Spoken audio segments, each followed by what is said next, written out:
What's good, y'all? It's your boy J Dimes. We're back at another video. A quick one here.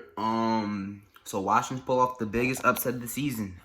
Yesterday the Giants pulled off upset against Seattle, and today the football team, pulls off this amazing win versus the Pittsburgh Steelers.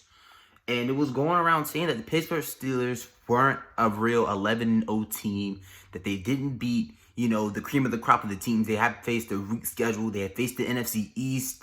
And that's where some of the wins come from. The Cowboys, they barely beat backup quarterback in Garrett Gilbert.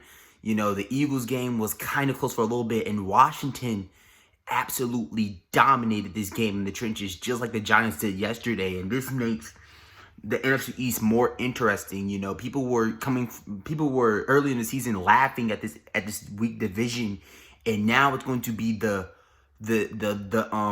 spicy, and when I mean spicy, I mean spicy topic, and that's going to talk to the league until the playoffs come.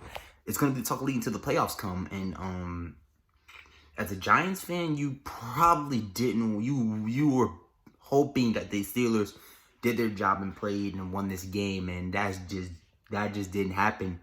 Washington got a free field goal as Alex Smith ran off with the ball, which made them have to stop the clock and bring another ball in to kick the field goal. That's 3 points. You have Mike Tomlin not kicking the field goal. Instead, he went for it and didn't get it. That's 3 points there. Horrible game, horrible coached game from Mike Tomlin. But just caps off to Washington. Caps off to Washington. We clown these guys because they don't have a name, but they're making themselves a name in this league. I was just watching the Entertainers live stream, and he said it right. They are a quarterback away from being a very good team. They have defense. They have playmakers on offense with Antonio Gibson and Terry McLaurin. And not even Steven Sims, the other Sims guy is just another playmaker that they have that's a very quiet. He's not known around the league, but he's good. He's quietly good. And like you said, they're a quarterback away from being a very dangerous team. If they can do this with Alex Smith, what if they would have got the Dwayne Haskins pick right? What if Dwayne Haskins would have became what if he would have became the next Ben Roethlisberger? Then I think the football team would have this division on lock, honestly. So the Giants are they're going to have to play, and I mean play. My birthday is on Sunday. That's going to be a very eventful day. They have to face the Arizona Cardinals. That's a must-win game.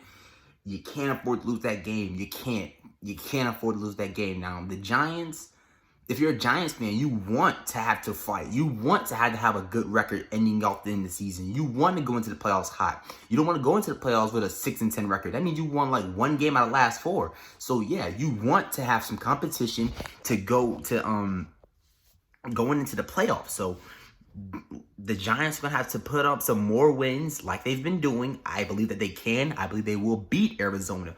And I feel like they're going to beat the Cowboys. The Ravens and the Browns game is up in the air. We'll see about that. But caps off to Washington for winning this game. They pulled it off. They really did. That D-line played amazing. A game-changing play from Montez Sweat. He hits the ball and it falls into the hand of John Bostic.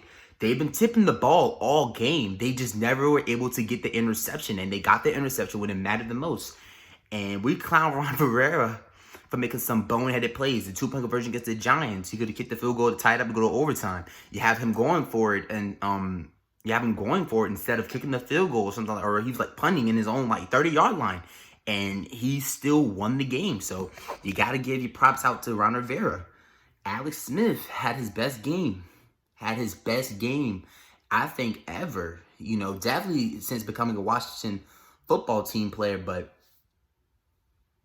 he had his best game, and the NFC East gets more spicy. This is the future of the NFC East. The Giants and the football team are going to be competing head-to-head for that number 1 spot for years to come. This is their time. The time for the Cowboys and Eagles were the past 5-10 years. This is the football team and New York Giants' time now. And I think that this just showed you that these two teams are the future of this division. They're going to be going back and forth for that first spot. And I just want to give my props out to Washington. Out of all the teams in this division, the Giants and the football team have now made themselves around the league not laughing stocks anymore. They're not laughing stocks anymore. But for both of these teams, they're one piece away from being a very great team. The Giants are a wide receiver or a dominant passer away from being a bona fide playoff team every season, and the Washington football team are a couple of pieces away, a better O-line or another wide receiver to complement Terry McLaurin, and a quarterback away from being a very good team. So you gotta give props out to Washington. The Steelers, this is an exposed game. You got exposed. They did not run the ball when they had the lead, which you're supposed to do. They threw the ball about 45 times and only ran it about 15 times. Just not what you want to do when you had the lead. You want to milk the clock. They did not do that. They went forward when they're supposed to kick field goals. Just bad coaching. They underestimated their team, and they got exposed for it. Don't ever underestimate any team. Don't do that. That's how you get knocked off. That's how you get exposed. I'm an athlete, I know. And this video is getting too long, but yeah, man, the Steelers got exposed. I think this knocks Ben Roethlisberger out of the MVP discussion, I think. And I also think that this knocks probably lowers Mike Tomlin in the Coach of the Year ranking. So that's going to do it for me. Until this has been boy Jay Downs, I am out. Peace. Go Giants.